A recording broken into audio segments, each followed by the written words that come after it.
আমার রসুলের দুশ্মন, যে আমার কোরআনের দুশ্মন, যে আমার দ্বীনের দুশ্মন, ইসলামের দুশ্মন, তার জন্য আমার মায়া লাগবে কেন? বলেন বলেন কেন মায়া লাগবে?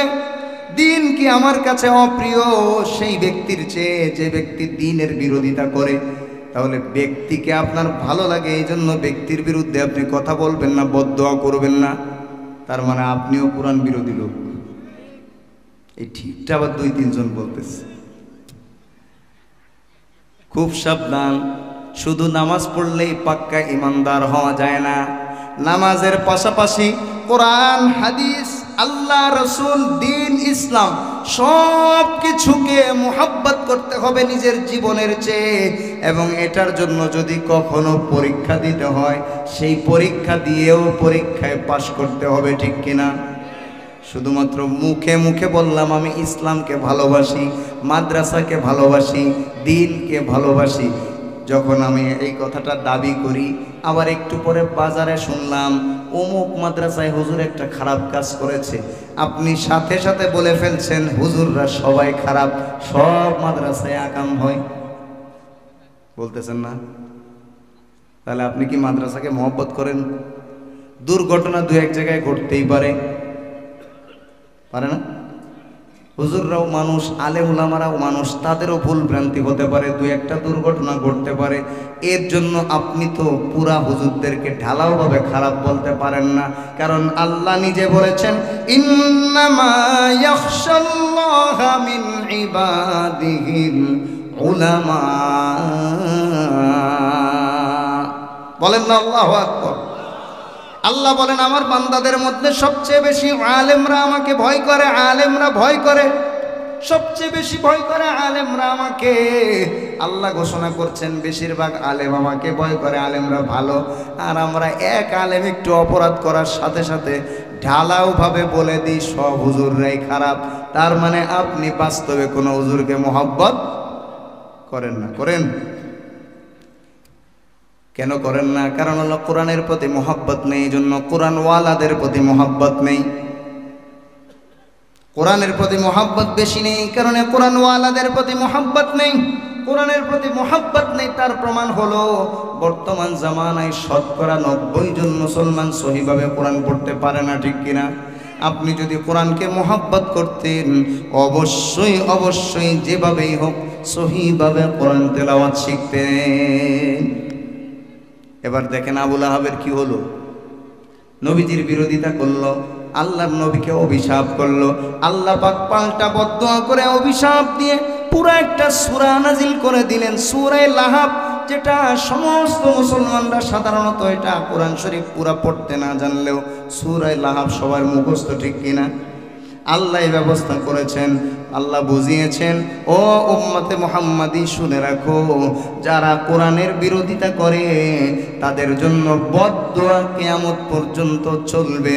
তোমরা কোরআন শরীফ সুন্দরভাবে তেলাওয়াত না করতে জানলেও মাঝে মধ্যে সূরা লাহাব পড়ে পড়ে আবু লাহাবের বিরুদ্ধে বদদোয়া করবে। পড়েন না মাঝে মধ্যে নামাজে?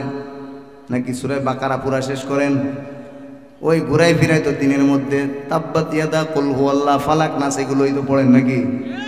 যতবার আবু লাহাবের এই নামের সূরা, সূরা লাহাব যতবার বান্দা তেলাওয়াত করবে তত বেশি আবু লাহাবের জন্য বদদুয়া হতেই থাকবে, জাহান্নামে তার শাস্তি বাড়তেই থাকবে। কোরআনের বিরোধিতা, নবীর বিরোধিতা, হকের বিরোধিতা করার কারণে।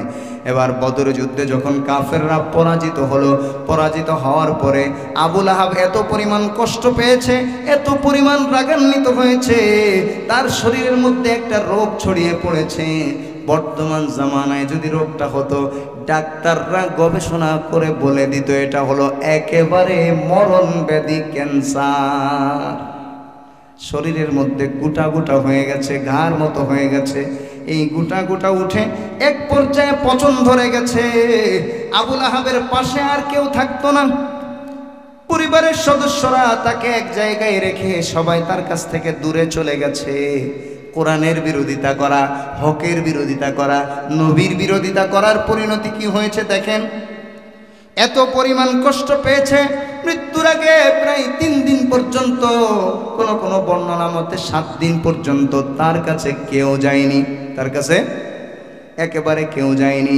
আবু লাহাব এইভাবে কষ্ট পেতে পেতে যখন মারা যায়, ওই জামানায় কিন্তু কিছুটা জানাজার মতো সিস্টেম ছিল। পুরাপুরি জানাজা না হলেও একটু দোয়া করে কাবা শরীফের সামনে তার জন্য মোনাজাত করা হতো, তার জন্য আল্লাহর কাছে দোয়া করে তারপরে দাফন করা হতো। কিন্তু আবু লাহাবের বেলায় কিচ্ছু হয়নি, কেউ কিছুই করেনি, বরং বিভিন্ন কাঠ দিয়ে তাকে খুঁচিয়ে খুঁচিয়ে গর্তের মধ্যে ফেলে দেওয়া হয়েছে। এবং গর্তে সম্মানের সাথে মাটি না দিয়ে দূর থেকে মানুষ দুর্গন্ধের কারণে কাছে যেতে পারেনি, দূর থেকে পাথর মেরে মেরে সেই আবু লাহাবের কবরের উপরে মাটি দিয়েছে। বলেন নাউজুবিল্লাহ। দেখেন, আমরা উম্মতে মুহাম্মাদি, আমাদের জন্য নবীজি দোয়া করে গেছেন, এই জন্য আমরা ধ্বংস হই না। বাহ্যিক দৃষ্টিতে আমরা দেখছি আমরা ধ্বংস হচ্ছি না, কিন্তু আল্লাহ রাব্বুল আলামিন জানেন, কারো যদি অন্তরের মধ্যে আলেমদের প্রতি বিদ্বেষ থাকে, কারো যদি অন্তরের মধ্যে আলেমদের প্রতি ঘৃণা থাকে, মাদ্রাসার প্রতি ঘৃণা থাকে, কোরআনওয়ালাদের প্রতি ঘৃণা থাকে, আল্লাহর কসম করে বলি, আপনি দুনিয়াতে নবীজির দোয়ার বরকতে বাহ্যিকভাবে গজবে পতিত হওয়া থেকে বেঁচে গেলেও আপনার মৃত্যুর পরে আল্লাহ আপনাকে ছাড় দিবেন না। قال النبي صلى الله تعالى عليه وسلم البخيل من ذكرت عنده ولم يصل علي।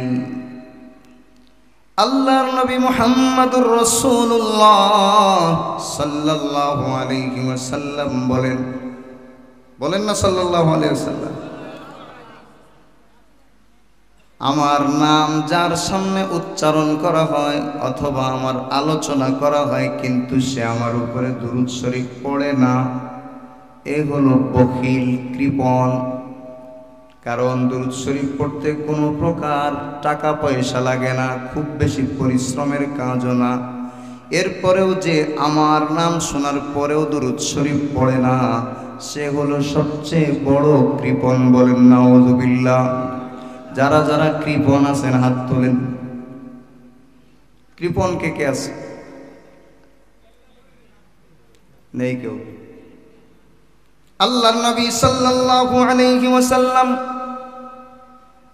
মসজিদে নববীর পেছনের দিকে বর্তমানে একটা মসজিদ আছে, যে মসজিদটার নাম হলো মসজিদে আবু যর। কি নাম? এই মসজিদের আরেকটা নাম হলো মসজিদুস সিজদা। কি নাম বলেন? সবাই বলেন না। এই জায়গায় তখন মসজিদ ছিল না। আমার আপনার নবী সাইয়্যিদুল মুরসালিন মুহাম্মাদুর রাসূলুল্লাহ সাল্লাল্লাহু আলাইহি ওয়াসাল্লাম সাহাবায়ে কেরামকে নিয়ে কোথাও যাচ্ছিলেন। ওই জায়গাতে যাওয়ার পরে নবীজি লম্বা সময় সিজদায় পড়ে থাকলেন, লম্বা সময়। সাহাবায়ে কেরাম বললেন, হাত্তা জানান্না আন্নাহু ক্বাদ কুবিদা, আমাদের ধারণা হচ্ছিল নবীজি মনে হয় ইন্তেকাল করেছেন। আমরা সবাই পেরেশান হয়ে গেলাম। আল্লাহর নবী সিজদা থেকে কেন মাথা উঠান না? দেখেন, বুখারী শরীফের হাদিসের মধ্যে আসছে, আম্মা জান আয়েশা রাদিয়াল্লাহু আনহা বলেন, নবীজি সাল্লাল্লাহু আলাইহি ওয়াসাল্লাম আমার ঘরের মধ্যে যখন নামাজ আদায় করতেন, জায়গা কম থাকার কারণে তিনি আমাদের বিছানাতেই নামাজ আদায় করতেন। আল্লাহর নবী যখন নামাজ আদায় করতেন, আমার পা নবীজির সামনে বিছানো থাকতো। নবীজি সাল্লাল্লাহু আলাইহি ওয়াসাল্লাম সিজদায় যাওয়ার সময় আমার পায়ের আঙ্গুলের মধ্যে একটু চিমটি কাটতেন। চিমটি কাটার সাথে সাথে আমি পা গুছিয়ে নিতাম, নবীজি সিজদা করতেন। বলেন সুবহানাল্লাহ। নবীজি এত লম্বা সিজদা করতেন মাঝে মধ্যে। আম্মা জান আয়েশা রাদিয়াল্লাহু আনহা বলেন, আমার ভয় হতো নবীজি আমাকে ছেড়ে বিদায় নিয়ে চলে গেছেন কিনা, এজন্য আমি মাঝে মধ্যে নবীজি সাল্লাল্লাহু আলাইহি ওয়াসাল্লামের পা মুবারকের আঙ্গুলগুলা ধরে নাড়া দিতাম বা চিমটি কাটতাম। নবীজি পা মোবারক নাড়া দিতেন, আমি বুঝতাম যে নবীজি আমাকে ছেড়ে বিদায় নিয়ে চলে যাননি। বলেন সুবহানাল্লাহ। এবার বলেন তো, আম্মাজান আয়েশা নবীজির স্ত্রী হওয়া সত্ত্বেও, স্ত্রী হওয়ার কারণে আল্লাহর নবীর পা মুবারকের মধ্যে তিনি চিমটি কাটার সাহস পেতেন। এই সাহস কি অন্য সাহাবীদের আছে বলেন? ওই জায়গাতে যেখানে মসজিদে আবু যর গিফারি, আল্লাহর নবী এত লম্বা সিজদা দিলেন, সাহাবায়ে কেরাম পেরেশান হয়ে গেলেন, কিন্তু কারো তো সাহস নেই নবীজির পা ধরে চিমটি দিবেন। আম্মাজান আয়েশা স্ত্রী হওয়ার কারণে তার সাহস ছিল। কি বলেন? সাহাবায়ে কেরাম সবাই পেরেশান, নিজেরা বলা বলি করতেছে, কি হলো, নবীজির এত লম্বা সিজদা কেন দিলেন? আল্লাহর নবী লম্বা সিজদা দিতেন, এটা সাহাবীরা জানতেন, কিন্তু ওই জায়গার সিজদাটা এত লম্বা ছিল, সমস্ত সাহাবায়ে কেরাম পেরেশান হয়ে গেলেন। এবার কিছুক্ষণ পরে লম্বা সময় অতিবাহিত হয়ে যাওয়ার পরে নবীজি সাল্লাল্লাহু আলাইহি ওয়াসাল্লাম হাস্যোজ্জ্বল চেহারা নিয়ে সাহাবায়ে কেরামের দিকে তাকালেন, সিজদা থেকে মাথা উঠালেন। বলেন সুবহানাল্লাহ। এবার সাহাবায়ে কেরামের আরো কৌতূহল বেড়ে গেল, এই রে এত সময় তো লম্বা সিজদা দিলেন, আবার নবীজি সাল্লাল্লাহু আলাইহি ওয়াসাল্লাম এত বেশি হাসতেছেন, তার চেহারা থেকে খুশি প্রকাশ হচ্ছে, এটার কারণ কি? সাহাবায়ে কেরাম জিজ্ঞেস করলেন, ইয়া রাসূলুল্লাহ, আমরা তো আপনার লম্বা সিজদার কারণে এমনিতেই পেরেশান, আবার আপনি হাসতেছেন, কারণটা কি একটু আমাদেরকে বলুন, আমরা তো পেরেশান। নবীজি সাল্লাল্লাহু আলাইহি ওয়াসাল্লাম বলেন, ও আমার সাহাবীরা শোনো, আমার আল্লাহ আমাকে আমার উম্মত সম্পর্কে এমন একটা সুসংবাদ দান করেছেন, এই সুসংবাদের কারণে আমি খুশি হয়ে আল্লাহর শুকরিয়া আদায় করার জন্য এত লম্বা সিজদা দিলাম। আমি আমার উম্মতের কথা শুনে এত খুশি হয়েছি, আল্লাহর কুদরতি পা থেকে আমার মাথা উঠাতে মন চাচ্ছিল না। বলেন সুবহানাল্লাহ। সেটা হলো আমার আল্লাহ আমার উম্মত সম্পর্কে সুসংবাদ দিয়েছেন, মান সাল্লা আলাইয়া ওয়াহিদাতান সাল্লাল্লাহু আলাইহি আশরা। আল্লাহর নবী বলেন, আমার আল্লাহ বলেছেন, আমাকে জিবরিল আমিনের মাধ্যমে এইমাত্র খবর দিলেন, আমার কোন উম্মত যদি আমার উপরে একবার দুরূদ শরীফ পড়ে, কয়বার? মাত্র একবার দুরূদ শরীফ যদি কোন উম্মত পড়ে আমার উপর, আল্লাহ রব্বুল আলামিন তার উপরে সরাসরি 10টা রহমত নাজিল করেন। আর একটু আস্তে বলেন সুবহানাল্লাহ, কারণ সুবহানাল্লাহ বললে তো বিশাল সওয়াব হয়ে যাবে, এতে শয়তান নারাজ হয়। নবীজি সাল্লাল্লাহু আলাইহি ওয়াসাল্লাম বলেন, সুবহানাল্লাহ আযমু মিন উহুদিন। আরে সুবহানাল্লাহ তো উহুদ পাহাড়ের চেয়ে ভারী, উহুদ পাহাড়ের চেয়ে বড়, এজন্য সুবহানাল্লাহ বললে শয়তান খুশি হয়, তাই মনের মধ্যে দিয়ে দেয়, ও ভাই তুমি সুন্দরভাবে বয়ান শুনতেছো, শোনো, সুবহানাল্লাহ আলহামদুলিল্লাহ বলে এত সওয়াব কামানোর দরকার নেই। আপনারা শয়তানের পক্ষে কে কে একটু আত্মীয়? কেউ না, তাহলে সুবহানাল্লাহ গেল কই? আল্লাহর নবী বললেন, আমার উপরে যদি কেউ একবার দুরূদ শরীফ পড়ে, কয়বার? আল্লাহ রাব্বুল আলামিন তার উপরে 10 বার রহমত নাজিল করেন। সুবহানাল্লাহ। কয়টা রহমত? এবার বলেন তো, রহমতের দরকার আমাদের আছে কিনা? আর যদি কেউ দুরূদ শরীফ না পড়ে, নবীজির নাম শুনে, আল্লাহর নবী বলেছেন, জিবরিল আমিন দোয়া করেছেন, ইয়া রাসূলুল্লাহ, আপনি এত কষ্ট করার পরেও যদি আপনার উম্মত আপনার নাম শুনে দুরূদ শরীফ না পড়ে, তাহলে সে ধ্বংস হোক। আল্লাহর নবী বলেন আমিন। নবীজি আমিন বলেছেন, এটা কবুল হয়ে গেছে না? এবার নবীজির নাম শুনলে সাল্লাল্লাহু আলাইহি ওয়াসাল্লাম বা দুরূদ শরীফ পড়া জরুরি কিনা বলেন? সবাই পড়বে তো ইনশাআল্লাহ? তাও অর্ধেক মানুষ, আর বাকি অর্ধেক চুপচাপ, যে দুরূদ শরীফ পড়বো কিনা এটা কিছুক্ষণ পরে সিদ্ধান্ত নেব। যার রহমতের দরকার নেই সে দুরূদ শরীফ পড়বে না। ওই জায়গাতে মসজিদে নববীর পিছনের সাইডে, এই জায়গাটা এখনো সেই মসজিদটা নবীজির এই স্মৃতি ধরে রাখার জন্য মসজিদে আবু যর গিফারি নাম দিয়ে মসজিদটা এখনো পর্যন্ত আছে আলহামদুলিল্লাহ। আমি কয়েক ওয়াক্ত নামাজ পড়ার সুযোগ পেয়েছি। আল্লাহ আমাদের সকলকে ওই জায়গাতে নামাজ আদায় করার তৌফিক দান করুন, সকলে বলি আমিন। যারা আমিন বলবে না তারা যেন কোনোদিন না যেতে পারে, দরকার নেই। তাহলে আল্লাহ নবীর নাম শুনলে কি বলতে হবে? সবাই বলেন না, সবাই বলেন। অন্য হাদিসের মধ্যে আসছে কেউ যদি একবার দুরূদ শরীফ পড়ে আল্লাহ রাব্বুল আলামিন তার 10টা গুনাহ মাফ করে দেন। কয়টা? বলেন না সুবহানাল্লাহ।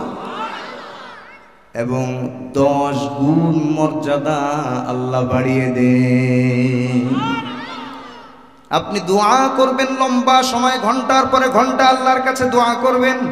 সেই দোয়াগুলো ঝুলন্ত থাকে আসমান এবং জমিনের মধ্যবর্তী জায়গাতে, আল্লাহর কাছে পৌঁছে না। যখন বান্দা দুরূদ শরীফ পড়ে ওই দোয়াগুলো সরাসরি আরশে আজিমে চলে যায়। এজন্য নবীজির নাম যতবার শুনবেন বা বলবেন, নামাজের মধ্যে ছাড়া যতবার বলবেন বা শুনবেন সব সময় দুরূদ শরীফ পড়তে হবে সাল্লাল্লাহু আলাইহি ওয়াসাল্লাম। কমপক্ষে এছাড়াও আরো দুরূদ আছে, আল্লাহুম্মা সাল্লি আলা মুহাম্মাদ, এইটুকু দুরূদ। পুরা দুরূদে ইব্রাহিম আপনি বারবার পড়তে পারবেন না। বেশি বেশি দুরূদ শরীফের আমল। আজকে জুমার রাত, আজকে কি রাত? قال النبي صلى الله عليه وسلم أكثروا علي من الصلاة في يوم الجمعة وليلتها। তোমরা জুমার রাত এবং জুমার দিনে আমার উপরে বেশি বেশি দুরূদ শরীফ পড়ো। বলেন সুবহানাল্লাহ। فإنها معروضة علي, এই দুরূদ শরীফ সরাসরি আমার কাছে পৌঁছে দেওয়া হয়। দুরূদ শরীফ যদি কোনো বান্দা পড়ে, বেশি বেশি পড়ে, পুরুষ হোক অথবা নারী হোক, দুরূদ শরীফের আমল যদি বেশি বেশি করে তাহলে তার সবচেয়ে বড় লাভ হলো রাসূলুল্লাহ সাল্লাল্লাহু আলাইহি ওয়াসাল্লামের সামনে তার নাম বারবার উচ্চারিত হওয়ার কারণে আল্লাহর নবীর কাছে সে বেশি থেকে বেশি পরিচিত হয়ে যায়। এবার বলেন তো, যে ব্যক্তি নবীজি সাল্লাল্লাহু আলাইহি ওয়াসাল্লামের সামনে পরিচিত হবে তার জন্য হাউজে কাউসারের পানি পান করা সহজ হবে না কঠিন হবে? হাউজে কাউসারের পানি আমাদের দরকার আছে কিনা বলেন? তাহলে বেশি বেশি দুরূদ শরীফ পড়তে রাজি আছি কিনা? আল্লাহ আমাদের সকলকে তৌফিক দান করুন। প্রতি জুমায় আমল করবেন, বৃহস্পতিবার মাগরিব থেকে পরের দিন শুক্রবার মাগরিব পর্যন্ত কম পক্ষে 1000 বার দুরূদ শরীফ। কতবার? কতবার পারবেন তো ইনশাআল্লাহ? পারবেন ইনশাআল্লাহ? বলবেন হুজুর এটা কি সম্ভব? 1000 বার দুরূদ শরীফ অসম্ভবের কিছু না। আলহামদুলিল্লাহ আমার অনেক মুসল্লিরা এই আমল নিয়মিত করে। এখন একটা সময় আমি এই আমলের উপরে এখনও আমি প্রতি বৃহস্পতিবারে সবাইকে স্মরণ করিয়ে দিই। সবাই আলহামদুলিল্লাহ লম্বা সময় ধরে এই দুরূদ শরীফের আমল করে এবং নিয়মিত আমল করে, অনেকে 2000 বার পড়ে ফেলে। আমি প্রতি বৃহস্পতিবারে যখন মাহফিল থাকে না, বৃহস্পতিবারে আমি ঈশান নামাজের সময় স্মরণ করিয়ে দিই যে আগামীকাল মাগরিব পর্যন্ত কমপক্ষে 1000 বার দুরূদ শরীফ পড়া। পারবো সবাই ইনশাআল্লাহ? দুরূদে ইব্রাহিম প্রথমবার পড়বেন, এরপরে সাল্লাল্লাহু আলাইহি ওয়াসাল্লাম, সাল্লাল্লাহু আলা রাসূলিহি মুহাম্মদ, আল্লাহুম্মা সাল্লি আলা মুহাম্মদ ওয়া আলা আলি মুহাম্মদ, আল্লাহুম্মা সাল্লি আলা সাইয়্যিদিনা মুহাম্মদ ওয়া আনজিলহুল মাকআদাল মুকাররাবা ইনদাকা ইয়াওমাল কিয়ামাহ, আল্লাহুম্মা সাল্লি আলা মুহাম্মাদিন নাবিয়্যিল উম্মি ওয়া আলা আলিহি ওয়া সাল্লিম তাসলিমা। যেটা আপনার কাছে সহজ মনে হয় কমপক্ষে একবার দুরূদ ইব্রাহিম পড়ার পরে আপনি সাল্লাল্লাহু আলাইহি ওয়াসাল্লাম বারবার পড়তে থাকেন। বেশি সময় লাগবে না, হাঁটবেন, তাসবিহ থাকবে, তাসবিহ না থাকলে আপনার হিসাব থাকবে না। আপনার মনে হবে আমি 1000 বার পড়ছি, পরে তাসবিহ দিকে হিসাব করে দেখবেন ইলেকট্রিক তাসবিহ বলতেছে তুমি মাত্র 45 বার পড়েছো। কয়বার? হাজার হাজার পড়ার পরে 100 বার হয় না, শয়তান ধোঁকা দিয়ে ভুলিয়ে দেয়। তো দুরূদ শরীফের আমল আজকে এই মাহফিলে যদি আপনারা দুরূদ শরীফের আমলটাও গ্রহণ করতে পারেন, আজকের মাহফিল সফল। কষ্ট হয়ে যাবে, কষ্ট হয়ে যাবে। ভেতরে মা বোনেরা যারা আছেন তাদের জন্য একই কাজ, দুরূদ শরীফের আমল প্রতিদিন 100 বার পড়া দরকার। প্রতিদিন কতবার? কমপক্ষে। আর বৃহস্পতিবার রাত্রে থেকে শুক্রবার জুমার দিন মাগরিবের আগ পর্যন্ত কয়বার? কমপক্ষে 1000 বার। কমপক্ষে এতবার পড়ে কি হবে? এর চেয়ে বেশি রহমতের দরকার আমাদের আছে কিনা? এর চেয়ে বেশি গুনাহ মাফের দরকার আমাদের আছে কিনা বলেন? আল্লাহ আমাদের তৌফিক দান করুন, সকলে বলি আমিন। খুব সংক্ষিপ্ত সময়ে আলোচনা করব। আমি আপনাদের সামনে সূরা লাহাব তেলাওয়াত করেছি। কোন সূরা? সূরা লাহাবের বিস্তারিত তাফসীর করতে গেলে অনেক লম্বা সময় লাগবে। আমি শুধু সংক্ষিপ্তভাবে আবু লাহাব সম্পর্কে আল্লাহ রাব্বুল আলামিন কি ঘোষণা দিয়েছিলেন আর ঘোষণার বাস্তবায়ন কিভাবে করেছিলেন, কেন করেছিলেন, এই বিষয়ে খুব সংক্ষিপ্তভাবে আপনাদের সামনে উপস্থাপন করব ইনশাআল্লাহ। আবু লাহাব নবীজি সাল্লাল্লাহু আলাইহি ওয়াসাল্লামের জন্মে খুশি হয়ে তার বাদী সুয়াইবাকে আজাদ করে দিয়েছিল, এটা আপনারা জানেন। এই কারণে এই 2 আঙ্গুল দিয়ে আজাদ করে দেওয়ার কারণে আল্লাহ তাআলা তাকে সপ্তাহে একদিন প্রতি সোমবারে একটু সুযোগ সুবিধা দেন। 2 আঙ্গুলের মাঝখান দিয়ে মধুর একটা লাইন করে দেন। ওই জাহান্নামের মধ্যে এই মধুটা চুষে কিছুক্ষণের জন্য আবু লাহাব আরাম পায়। এজন্য আবার অনেকে বলে নবীর জন্মদিন পালন করলে আবু লাহাব যদি এত কিছু পায় তাহলে নবীর জন্মদিন পালন করতে অসুবিধা কোথায়? তো আমরাও বলি তুমি জন্মদিন পালন করো, জাহান্নামে যে মধু খাও, অসুবিধা নেই তো। বলেন তো জাহান্নামে যে মধু খাওয়া কি আরামের কাজ? নবীজির জন্মদিন পালনের কোনো কিছু নেই। জন্মদিন পালনের নামে যারা অনুষ্ঠান করে, বিভিন্ন উদযাপন করে, এরা সবাই মিথ্যাবাদী এবং ধোঁকাবাজ। বলেন, মিথ্যাবাদী এবং ধোঁকাবাজ। কারণ নবীজির জন্মদিন কখনোই পালন করা যায় না। পালন করার সিস্টেম হলো ওই দিন নিজে তো জন্মগ্রহণ করতে পারবে না, নিজের বাচ্চাকে ওই রকম নবীজির মতো দুনিয়াতে আনতে হবে। পারবে বলেন? আমি কয়েকটা উদাহরণ দিই, তাহলে বুঝতে পারবেন এটা কত বড় ধোঁকাবাজি। হযরতে আব্বাস রাদিয়াল্লাহু আনহু বলেন, নবীজির চাচা আব্বাস কে? নবীজি সাল্লাল্লাহু আলাইহি সাল্লামের আবু লাহাবও কিন্তু একজন চাচা, আপন চাচা, আব্দুল মুত্তালিবের ছেলে। আব্বাস আপন চাচা। 2 জন চাচা ইসলাম গ্রহণ করেছেন। কয়জন? আব্বাস আর হামজা রাদিয়াল্লাহু আনহুমা।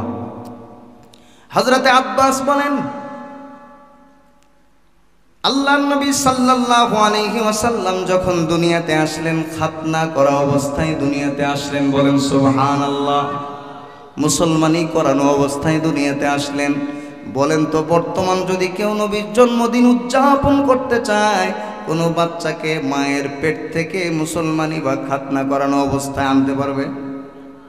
হযরতে আব্বাস বলেন, আল্লাহর নবী সাল্লাল্লাহু আলাইহি ওয়াসাল্লামের জন্মের সময় নাভি কাটা ছিল।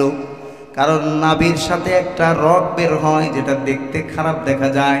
আমার আপনার নবীকে দেখতে যেন খারাপ দেখা না যায়, এই কারণে আল্লাহ রাব্বুল আলামিন তাকে দুনিয়াতে আনার আগেই, জন্মের আগেই নাভি পরিষ্কার করে কেটে তারপরে দুনিয়াতে পাঠিয়েছেন।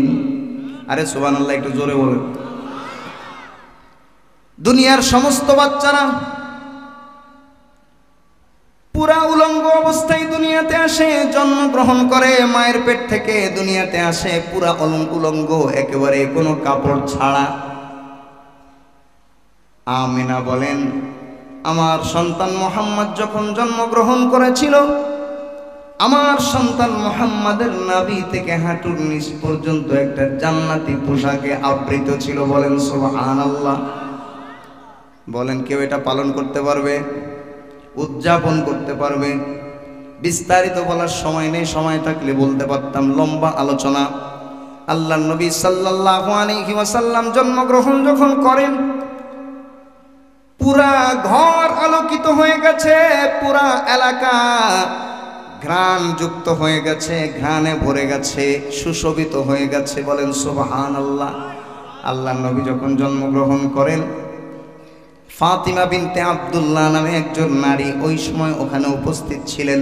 তিনি বলেন, মুহাম্মদ যখন জন্মগ্রহণ করেন আসমানের তারকাগুলো তার সম্মানে এতটাই ঝুঁকে পড়েছিল, আমরা মনে করছিলাম ঘরের ছাদ ভেঙে মনে হয় তারকাগুলো আমাদের উপরে পড়বে। বলেন সুবহানাল্লাহ। বলেন তো, কেউ যদি নবীর জন্মদিন উদযাপন করতে চায়, সে কি এইভাবে কোনো বাচ্চাকে আনতে পারবে যেই বাচ্চাকে সম্মান জানানোর জন্য আসমানের তারকারাজি পর্যন্ত জমিনে চলে আসে? এইভাবে পারবে কেউ? এই জন্য নবীজির জন্ম কোনোদিন উদযাপন করা যায় না, যাই হলো নবীজির সুন্নাত অনুসরণ করা। ঠিক কিনা? নবীজির জন্মদিন পালন করেছিল আবু লাহাব, শুধুমাত্র জন্মদিন পালন করেছে, কিন্তু নবীজির সুন্নাত গ্রহণ না করার কারণে সে জাহান্নামী হয়ে গেছে। আর হযরতে আব্বাস এবং হযরতে হামজা নবীজির জন্মদিন পালন করেননি, নবীজির সুন্নাতকে ধারণ করার কারণে তারা জান্নাতি হয়ে গেছে। এবার বলেন আপনারা, জন্মদিন শুধুমাত্র জন্মদিন পালন করে সুন্নাত বাদ দিয়ে আবু লাহাবের সাথে জাহান্নামে মধু খাবেন, নাকি আব্বাস এবং হামজার সাথে নবীজির সুন্নাত পালন করে জান্নাতি হতে চান? সিদ্ধান্ত আপনাদের। শুধুমাত্র জন্মদিন পালন করলেই কোনো ফায়দা নেই, জান্নাতে যাওয়া যায় না।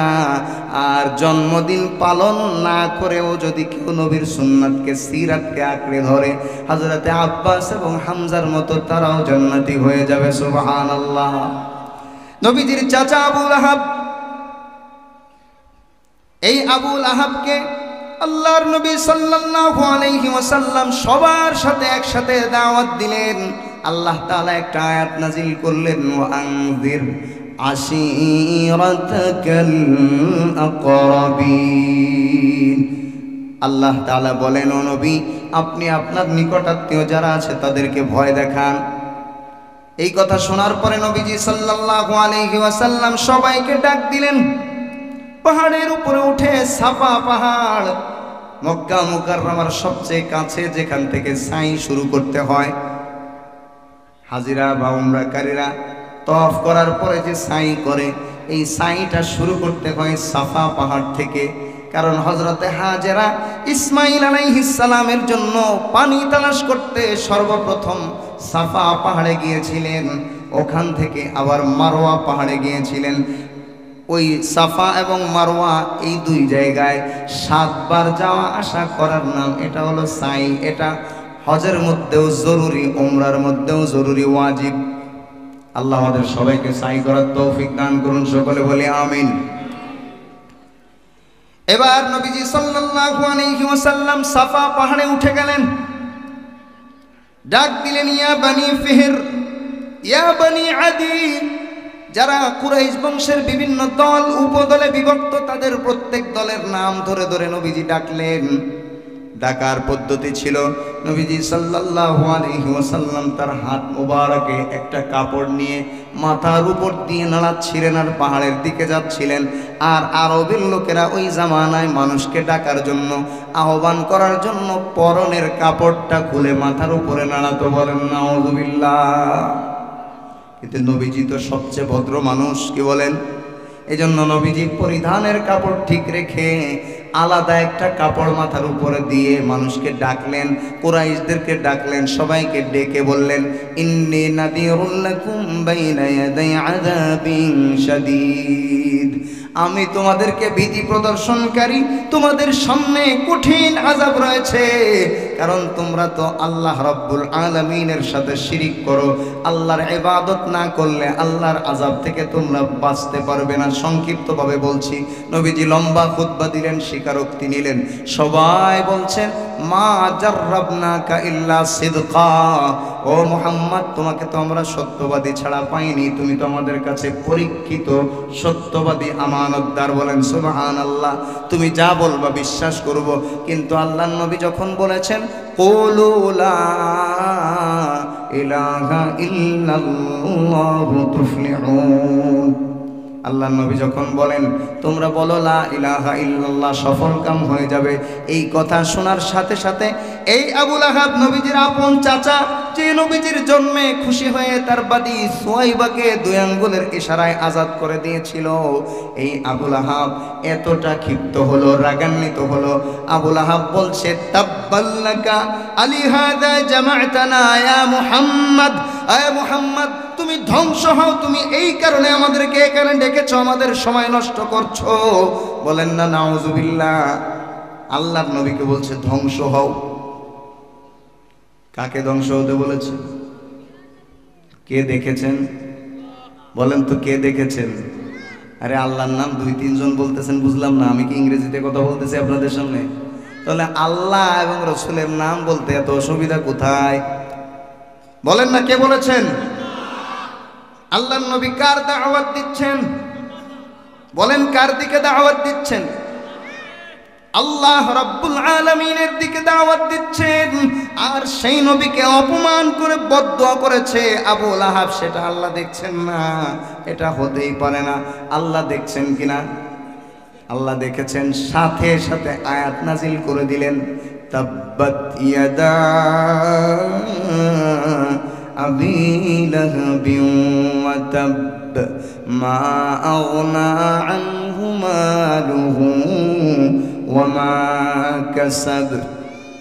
আল্লাহ বললেন আমার নবী ধ্বংস হবে না, তাব্বাত ধ্বংস হোক ইয়াদা আবি লাহাব, আবু লাহাবের 2 হাত ধ্বংস হোক। দেখেন আবু লাহাবের আসল নাম ছিল আব্দুল উজ্জা, উজ্জার গোলাম। এই নামটা শিরকি নাম কিনা? এই জন্য আল্লাহ তাআলা শিরকি নামটা কোরআনে উল্লেখ করেননি। আবু লাহাব এটা হলো তার উপাধি ছিল। তার চেহারাটা দেখতে অত্যন্ত সুন্দর ছিল, আগুনের মতো। তার চেহারার মধ্যে উজ্জ্বলতা দেখা যেত, সবাই দূর থেকে দেখত আবু লাহাবের চেহারার মধ্যে আগুনের ফুলকির মতো উজ্জ্বল আলোক রশ্মি বের হয়। বলেন সুবহানাল্লাহ। আমাদের নবীজি সাল্লাল্লাহু আলাইহি ওয়াসাল্লামের চেহারা থেকেও এরকম বের হতো। এত সুন্দর চেহারাওয়ালা মানুষ, যাকে মানুষ আবু লাহাব বলতো, মানে সবচেয়ে বড় সুন্দর সুদর্শন পুরুষ। কিন্তু আল্লাহ তাআলা বললেন তাব্বাত ইয়াদা আবি লাহাবিন ওয়া তাব, আবু লাহাবের হস্তদ্বয় ধ্বংস হোক, 2 হাত ধ্বংস হোক, এবং ওয়াতাব্বা সে নিজেও ধ্বংস হোক। মা আগনা আনহু মালুহু ওয়া মা কাসাব, তার কোনো উপকারে আসবে না তার সম্পদ, আর সে যা কিছু কামাই করেছে, অর্জন করেছে। সায়াসলা নারান যাতা লাহাব, নামের সাথে মিলিয়ে বললেন বিশাল প্রজ্বলিত আগুনের সেই জাহান্নামের মধ্যে অচিরেই আবু লাহাব পৌঁছে যাবে। ওয়ামরাআতুহু, আর তার স্ত্রী হাম্মালাতাল হাতাব, এ হলো কাষ্ঠ বহনকারিণী মহিলা। আল্লাহ নবীকে আবু লাহাবের স্ত্রীও কষ্ট দিত। এজন্য আল্লাহ রাব্বুল আলামিন আবু লাহাবের স্ত্রীর জন্য বদদুয়া পাঠালেন, একেবারে ধ্বংস হয়ে যাবে আবু লাহাবের স্ত্রী। সুতরাং যারা আবু লাহাবের মতো হককে গ্রহণ করবে না, হকের বিরুদ্ধাচরণ করবে, তাদের ধ্বংস আবু লাহাবের মতো অনিবার্য। ঠিক কিনা বলেন? বলেন না ঠিক কিনা? অনেক জায়গায় অনেকে মাহফিলে বসেও ঠিকমতো কথা বলতে দিতে চায় না।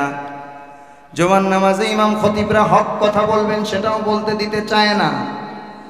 বলেন তো কোরআনের বিরোধিতা করে আবু লাহাব যেভাবে ধ্বংস হয়েছে, কিভাবে ধ্বংস হয়েছে সে আলোচনায় আমি আসতেছি। ওইভাবে ধ্বংস বর্তমানেও যারা কোরআনের বিরোধিতা করে, কোরআনের শিক্ষা প্রতিষ্ঠানের বিরোধিতা করে, তারাও ধ্বংস হবে কিনা বলেন? একদল ধ্বংস হয়েছে না? আসতে বলতেছে সব, এখনো ভয় পায়। ইন্ডিয়ার থেকে এসে কি আপনার উপর হামলা করবে? ইন্ডিয়ার থেকে এসে গুম করবে আপনার? এসে সাহস আছে? ভয় পান কেন? যারা কোরআনের বিরুদ্ধাচরণ করেছে তারা ধ্বংস হয়ে গেছে। এখনো যারা করছে ক্ষমতায় আসার আগেই তারাও ধ্বংস হবে কোরআনের বিরোধিতা থেকে যদি ফিরে না আসে। কি বলেন? কোরআনের মাহফিল হলো মানুষের সুভাগ, মানুষের জন্য কল্যাণ কামনার মাহফিল। আমরা তাদের কল্যাণ কামনা করে বলছি কোরআনের বিরোধিতা থেকে ফিরে আসুন, তাহলে আবুল আহাবের মতো পরিণতি হবে। এবার আবুল আহাবের কি হয়েছিল শুনেন একটু। বিস্তারিত সূরা লাহাবের আলোচনায় যাচ্ছি না। আবুল আহাব বদর যুদ্ধে মুসলমানরা যখন বিজয় লাভ করল, এই খবর মক্কায় বসে আবুল আহাব যখন পেল, তার এত বেশি রাগ হলো, এত বেশি রাগ হলো, এত বেশি কষ্ট পেল।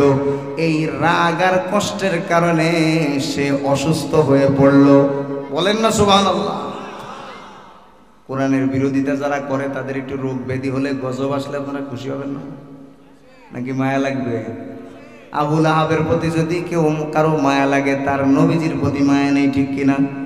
আবুল আহাবের পরবর্তী প্রজন্মের বর্তমান জামানার আবুল আহাব যারা, তাদের জন্য যদি কারো মায়া লাগে, তাহলে বুঝতে হবে আপনার নবীর প্রতি মায়া নেই, কোরআনের প্রতি মায়া নেই।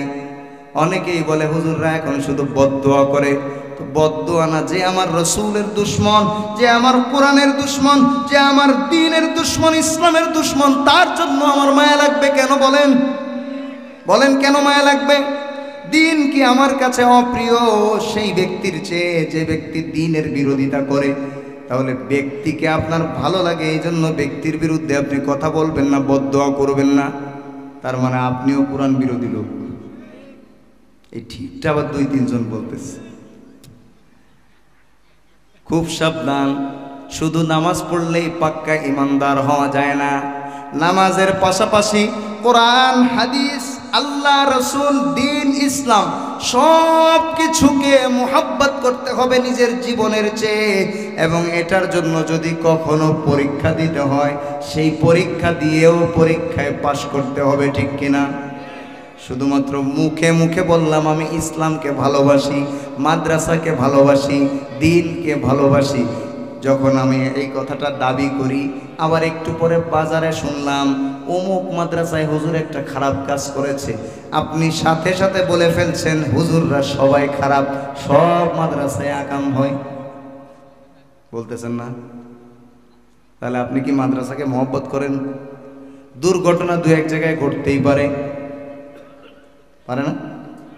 হুজুররাও মানুষ, আলেম উলামারাও মানুষ, তাদেরও ভুল ভ্রান্তি হতে পারে, 2-1টা দুর্ঘটনা ঘটতে পারে। এর জন্য আপনি তো পুরা হুজুরদেরকে ঢালাওভাবে খারাপ বলতে পারেন না, কারণ আল্লাহ নিজে বলেছেন ইন্নামা ইয়াখশাল্লাহা মিন ইবাদিহিল উলামা। বলেন না আল্লাহু আকবার। আল্লাহ বলেন আমার বান্দাদের মধ্যে সবচেয়ে বেশি আলেমরা আমাকে ভয় করে, আলেমরা ভয় করে, সবচেয়ে বেশি ভয় করে আলেমরা আমাকে। আল্লাহ ঘোষণা করছেন বেশিরভাগ আলেম আমাকে ভয় করে, আলেমরা ভালো। আর আমরা এক আলেম একটু অপরাধ করার সাথে সাথে ঢালাওভাবে বলে দিই সব হুজুররাই খারাপ। তার মানে আপনি বাস্তবে কোনো হুজুরকে মহব্বত করেন না। করেন? কেন করেন না? কারণ হলো কোরআনের প্রতি মহব্বত নেই, এই জন্য কোরআনওয়ালাদের প্রতি মহব্বত নেই। কোরআনের প্রতি মহব্বত বেশি নেই, কারণে কোরআনওয়ালাদের প্রতি মহব্বত নেই। কোরআনের প্রতি মহব্বত নেই, তার প্রমাণ হলো বর্তমান জামানায় 90% জন মুসলমান সহিভাবে কোরআন পড়তে পারে না, ঠিক কিনা? আপনি যদি কোরআনকে মহব্বত করতেন, অবশ্যই অবশ্যই যেভাবেই হোক সহিভাবে কোরআন তেলাওয়াত শিখতেন। এবার দেখেন আবুল আহাবের কি হলো? নবীজির বিরোধিতা করলো, আল্লাহর নবীকে অভিশাপ করলো। আল্লাহ পাক পাল্টা বদদুয়া করে অভিশাপ দিয়ে পুরো একটা সূরা নাজিল করে দিলেন, সূরা লাহাব, যেটা সমস্ত মুসলমানরা সাধারণত এটা কোরআন শরীফ পুরা পড়তে না জানলেও সূরা লাহাব সবার মুখস্থ, ঠিক কিনা?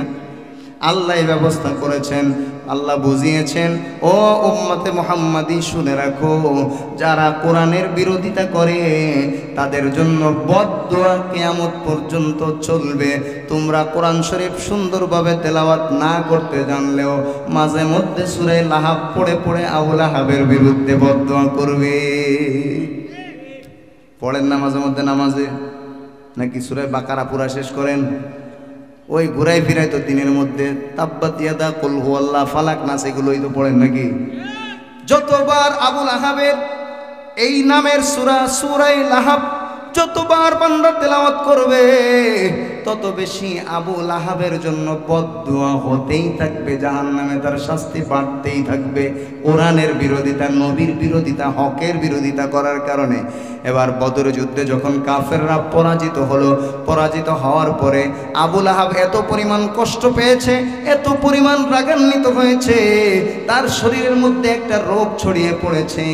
বর্তমান জামানায় যদি রোগটা হতো, ডাক্তাররা গবেষণা করে বলে দিত এটা হলো একেবারে মরণ ব্যাধি, ক্যান্সার। শরীরের মধ্যে গুটা গুটা হয়ে গেছে, ঘাড় মতো হয়ে গেছে। এই গুটা গুটা উঠে এক পর্যায়ে পচন ধরে গেছে। আবু লাহাবের পাশে আর কেউ থাকতো না। পরিবারের সদস্যরা তাকে এক জায়গায় রেখে সবাই তার কাছ থেকে দূরে চলে গেছে। কোরআনের বিরোধিতা করা, হকের বিরোধিতা করা, নবীর বিরোধিতা করার পরিণতি কি হয়েছে দেখেন। এত পরিমাণ কষ্ট পেয়েছে, মৃত্যুর আগে প্রায় 3 দিন পর্যন্ত, কোন কোন বর্ণনা মতে 7 দিন পর্যন্ত তার কাছে কেউ যায়নি, তার কাছে একেবারে কেউ যায়নি।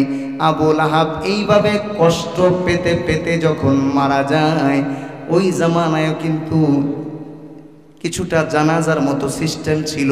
পুরাপুরি জানাজা না হলেও একটু দোয়া করে কাবা শরীফের সামনে তার জন্য মোনাজাত করা হতো, তার জন্য আল্লাহর কাছে দোয়া করে তারপরে দাফন করা হতো। কিন্তু আবু লাহাবের বেলায় কিচ্ছু হয়নি, কেউ কিছুই করেনি, বরং বিভিন্ন কাঠ দিয়ে তাকে খুঁচিয়ে খুঁচিয়ে গর্তের মধ্যে ফেলে দেওয়া হয়েছে। এবং গর্তে সম্মানের সাথে মাটি না দিয়ে দূর থেকে মানুষ দুর্গন্ধের কারণে কাছে যেতে পারেনি, দূর থেকে পাথর মেরে মেরে সেই আবু লাহাবের কবরের উপরে মাটি দিয়েছে। বলেন নাউজুবিল্লাহ। দেখেন, আমরা উম্মতে মুহাম্মাদি, আমাদের জন্য নবীজি দোয়া করে গেছেন, এই জন্য আমরা ধ্বংস হই না। বাহ্যিক দৃষ্টিতে আমরা দেখছি আমরা ধ্বংস হচ্ছি না, কিন্তু আল্লাহ রাব্বুল আলামিন জানেন, কারো যদি অন্তরের মধ্যে আলেমদের প্রতি বিদ্বেষ থাকে, কারো যদি অন্তরের মধ্যে আলেমদের প্রতি ঘৃণা থাকে, মাদ্রাসার প্রতি ঘৃণা থাকে, কোরআনওয়ালাদের প্রতি ঘৃণা থাকে, আল্লাহর কসম করে বলি, আপনি দুনিয়াতে নবীজির দোয়ার বরকতে বাহ্যিকভাবে গজবে পতিত হওয়া থেকে বেঁচে গেলেও আপনার মৃত্যুর পরে আল্লাহ আপনাকে ছাড় দিবেন না। আপনার পরিণতি বড় ভয়াবহ হবে। যারা এই কোরআনের বিরোধিতা করেছে আল্লাহ তাদেরকেই ধ্বংস করে দিয়েছেন। যারা রাসূলের বিরোধিতা করেছে আল্লাহ তাদের প্রতিশোধ নিয়েছেন। যারা এই হকের বিরোধিতা করেছে আল্লাহ রাব্বুল আলামিন তাদের প্রতিশোধ নিয়েছেন। আর যারা হককে প্রতিষ্ঠিত করার জন্য হককে তালাশ করেছেন আল্লাহ রাব্বুল আলামিন তাদের উপরে খুশি হয়ে গেছেন। বলেন সুবহানাল্লাহ। দেখেন, নবীজির আপন চাচা আবু লাহাব, আপন চাচা আবু লাহাব কোরআনের বিরোধিতা করার কারণে সে কিভাবে ধ্বংস হলো। আল্লাহ যে গজব দিয়েছেন, তাব্বাত ইয়াদা আবি লাহাবি ওয়া তাব, আবু লাহাবের হস্তদ্বয় ধ্বংস হোক, সে নিজে ধ্বংস হোক। বলেন তো, তার মৃত্যুটা যেভাবে হয়েছে সে ধ্বংস হয়েছে কিনা? বলেন না, ধ্বংস হয়েছে কিনা? কোনো সন্দেহ আছে? অন্যদিকে একজন সাহাবীর ঘটনা আপনাদেরকে শোনাই। যেই সাহাবী, তার কাছে সংবাদ পৌঁছে গেল মক্কা মুকাররমায় একজন মানুষ আগমন করেছেন, তিনি দাবি করছেন তিনি নবী। এই সাহাবীর নাম হলো হযরতে আবু যর গিফারি রাদিয়াল্লাহু আনহু। কোন সাহাবী? বলেন না, কোন সাহাবী? হযরতে আবু যর গিফারি রাদিয়াল্লাহু আনহু এমন একজন সাহাবী, তিনি যখন সংবাদ পেলেন মক্কাতে নবীর আগমন হয়ে গেছে, তিনি তার ভাইকে পাঠালেন মক্কাতে খোঁজ খবর নেওয়ার জন্য। ওনাদের বাড়ি ছিল অনেক দূরে, একেবারে বিভিন্ন রকম আরব দেশে আপনারা জানেন মরুভূমি আছে। যারা আরব দেশে গেছেন তারা দেখেছেন লম্বা মরুভূমি, ওই সমস্ত জায়গাতেও মানুষ বসবাস করতেন। যাযাবরের মতো জীবন তাদের ছিল। মক্কা এবং মদিনাবাসী মক্কা থেকে পশ্চিম দিকে আর মদিনা থেকে দক্ষিণ পশ্চিম দিকে অবস্থিত একটা এলাকা গিফার গোত্র বসবাস করত। মক্কার লোকেরা ব্যবসার উদ্দেশ্যে যখন শামে যেত, এই এলাকার উপর দিয়েই তারা যেত। ওই এলাকা থেকে তিনি খবর পেলেন নবী মুহাম্মদুর রাসূলুল্লাহ আগমন করেছেন। এই কথা খবর পাওয়ার সাথে সাথে তিনি তার ভাই, অত্যন্ত বড় মাপের সাহিত্যিক, অত্যন্ত বড় মাপের কবি, অনেক বড় মাপের আরবি ভাষা পণ্ডিত, নাম হলো উনাইস। নাম কি? উনাইস ইবনে জুনাদা আল গিফারি। তাকে পাঠালেন, তুমি যাও উনাইস দেখে আসো, মক্কায় নাকি একজন দাবি করছে সে নবী হয়ে গেছে, তুমি একটু খোঁজ খবর নিয়ে আসো। উনাইস ইবনে জুনাদা আল গিফারি কয়েকদিন যাবৎ মক্কা মুকাররমায় খোঁজ নিলেন। খোঁজ খবর নিয়ে এসে আবু যর গিফারিকে বলছেন, ভাই মক্কাতে সত্যি নবীর আগমন হয়েছে, কারণ ইয়ামুরু বিল মারুফ, তিনি মানুষকে সৎ কাজের আদেশ করেন। কি করেন?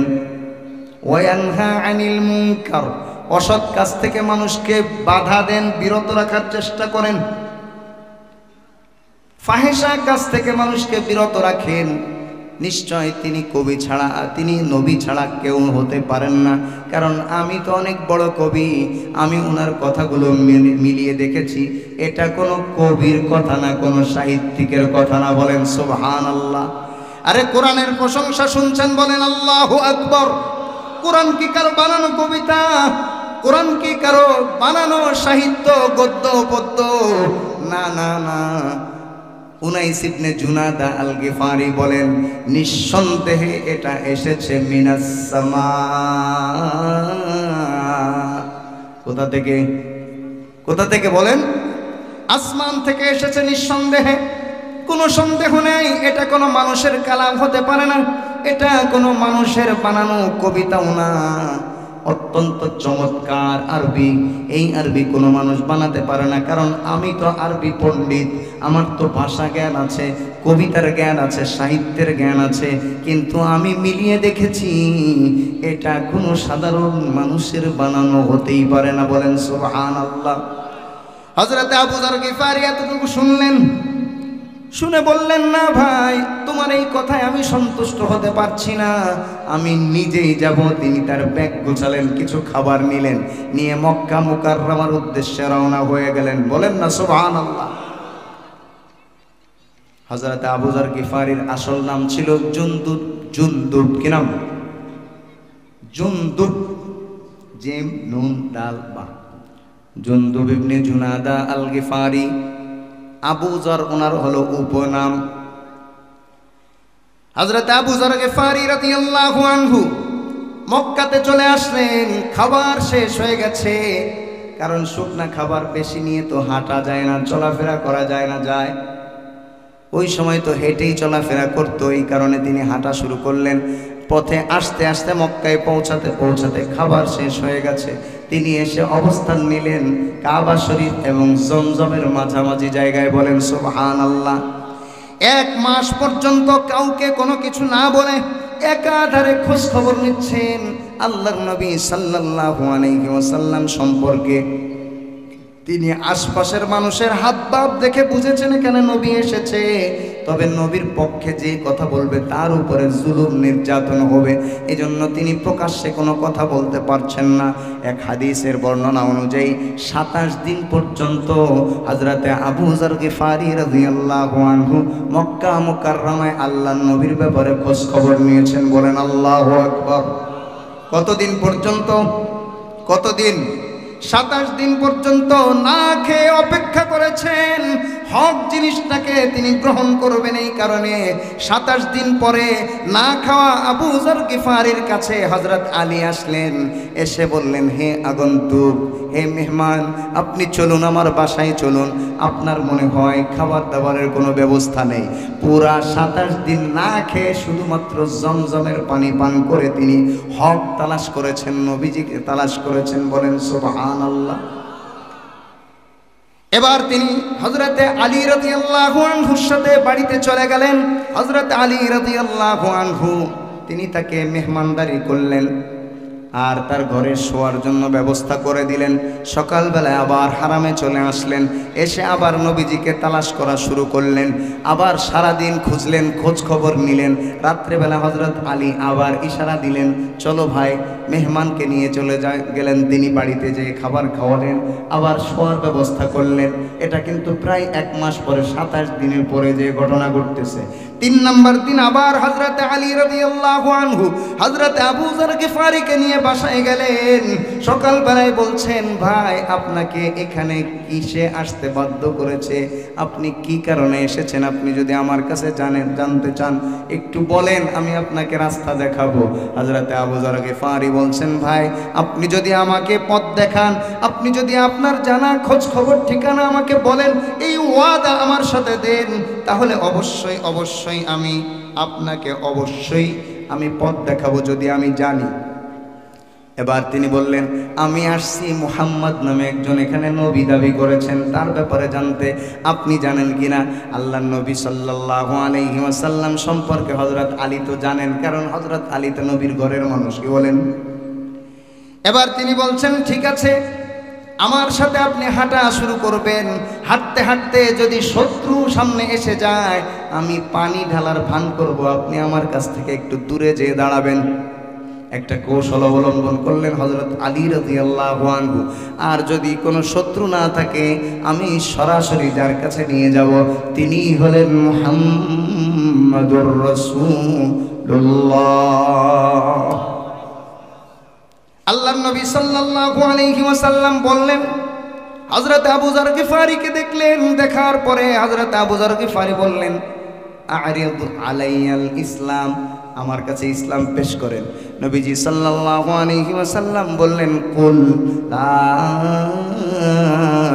ইলাহা ইল্লাল্লাহ মুহাম্মাদুর রাসূলুল্লাহ। হযরত আবু যর গিফারির সাথে সাথে কালিমা পড়লেন।